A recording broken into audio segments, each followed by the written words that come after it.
Today is the 17th of June 2023 and tomorrow I'm playing my first gig live for a really long time. I've been asked on previous videos when I've gone busking about what kind of gear I use when I play live, so I thought this would be a good excuse to show how I prepare for a gig and the kind of stuff that I take with me.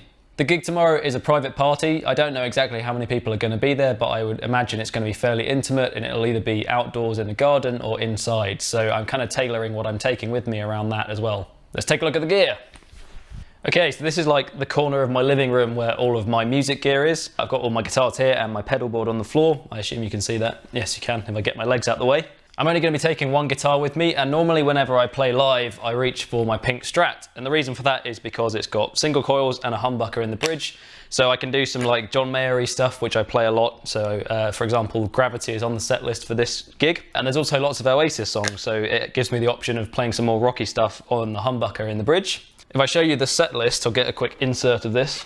The person that I'm playing the gig for has basically seen some of my YouTube videos and stuff before, and so they sent through a list of some of the songs that they enjoyed of mine that I've covered, and so most of them are on the set list. And so because it's a fairly rocky set list and it's also got lots of Alesis songs in it, I thought it might actually be more suitable to take a Les Paul, or specifically my 335. If I'm going to be standing up and playing for however long the gig is going to be, I think I would rather have something that's a bit more comfortable, and also this guitar I think kind of suits the style of the songs that I'm going to be playing a bit more. So that's what I'm going for with guitars, so I'm going to be taking that with me. And then in terms of pedals and stuff, let's get a bit of a close-up on this. This is kind of what I'm thinking. So this is my pedal board. I can turn it on and all the lights and everything will come on. I don't usually use an amp, but I actually just use the amp and cab simulations from the HX Stomp with some IRs. So the question really is, how much of this am I going to shrink down and take with me? I do have the option of taking the entire pedal board, but because it's quite an intimate gig, I don't think it's really worth taking all of this. So I'm thinking I'm just going to take the HX Stomp and the loop pedal, and then everything else I can kind of build in here for a couple of overdrives and stuff. In terms of the actual settings on the HX Stomp, I've currently got it set up with a Vox AC30, as you can see up here. The other thing that I've done to set this up is I've got 3 different presets for different settings on the actual amplifier. I did this a couple of days ago when I was preparing for the gig and I started rehearsing the set list. So basically, if you look at the settings here, I've got a clean, a crunch, and then a lead tone.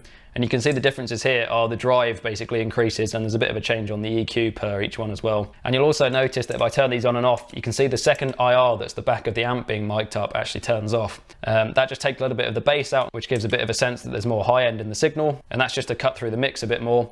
And I also use this on cigarettes and alcohol for just all the rhythm stuff, because that's like a really crunchy tone. Okay, so just to give you an idea of what all of that sounds like, this is the first preset, this is the clean tone, and this is going to be used on songs like Sonnet by The Verve.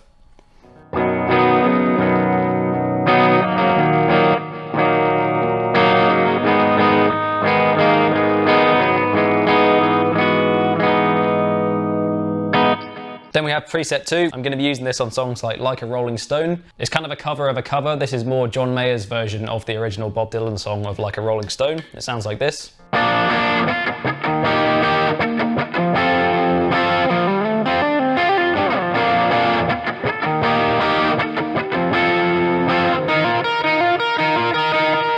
And then this is the third preset, which is basically the lead tone, or the one I'm going to be using for cigarettes and alcohol. And I'm going to be using the loop pedal both to do a little bit of looping on songs like Gravity, so I'll play the rhythm guitar and then play the solo on top. And then I'm also going to be using it as a drum machine, because it has a drum machine feature. So if I do this,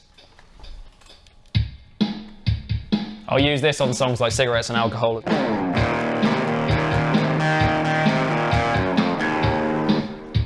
You get the idea. So that's pretty much it in terms of the exciting musical gear. As well as the guitar and the pedals, there's a few other important things. So obviously I've got lots of spare cables.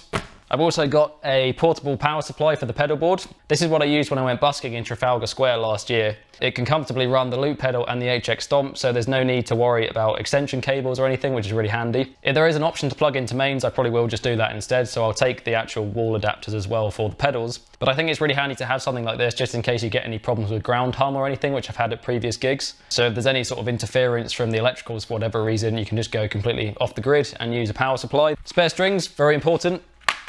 And then I've got a few things like my GoPro, and I'm going to be recording the whole thing on this Tascam DR40. I haven't really worked out yet whether I'm going to use this just pointed at the PA system, or whether I'm going to actually take a line out from the HX Stomp into this and also split the signal from the XLR from the mic and go into this, because it's got 2 XLR channels at the bottom. And then I can do a bit of tweaking with the sound afterwards. Kind of depends on what the setup is like when I get there and how much time there is to prep and whether they're happy for me to do that or not. And yeah, the GoPro, I just stuck this on the headstock of my guitar last time when I was playing live, but it kind of gets in the way of the performance a little bit because you're quite conscious that the end of the guitar is really heavy.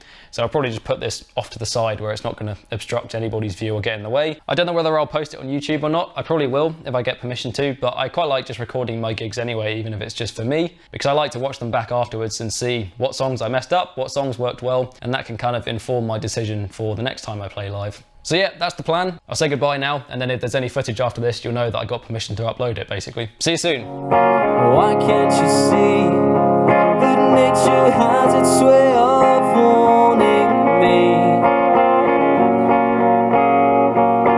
Eyes open wide, looking at the heavens with a tear in my eye.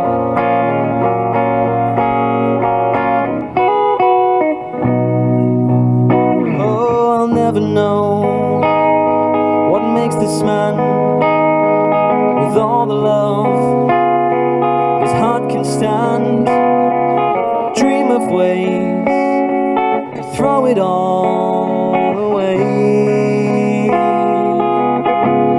Whoa, gravity is working against me.